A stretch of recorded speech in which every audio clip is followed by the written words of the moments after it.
Let's take a look at how to manage the course roster in Gradescope. From the Gradescope 101 page, we click on the roster link on the left. The roster currently only has one member, which is me, and my role is instructor. Let's add a TA to the course.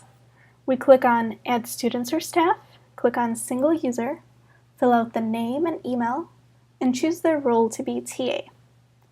If we want to let them know that they were added to the course, we can check this box, and they'll receive an email notification with instructions for how to log in.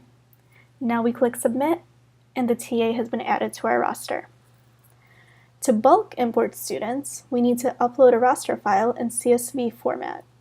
Often, rosters already come in CSV format. If yours doesn't, almost any spreadsheet editor can save into this format. For example, here is a sample roster in Excel. The top row contains the column headers, and all of the rows correspond to students in the class. Here, the first column has student IDs, the second column has student names, and the last column has student emails. At a minimum, the roster needs to contain student name and student email. Okay, let's save this roster as a CSV file. Now we select Add Students or Staff, we select CSV file, and we click Select CSV. We select the CSV file that we just saved, we click Submit, and Gradescope shows which column it believes corresponds to each field.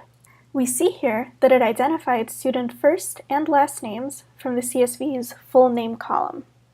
It identified that the column with email as its header is the email column, and the column with SID as its header is the student ID column. Gradescope inferred them all correctly. If this had not been the case, we could have corrected it by selecting the appropriate field from the drop-downs by hand. Gradescope also supports extra columns. If our roster had an extra column, such as a column for section number, we would click this plus sign on the right and select the name of our extra column from the drop-down.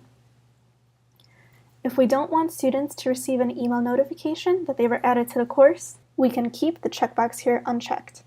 Typically, we would only want to notify students at this stage if our assignments will be student uploaded. Alright, now we simply click the Import button to load all of our students into our course roster. Adding someone to the roster of a course automatically makes a Gradescope account for them. The login for that Gradescope account is the email address that was added to the roster.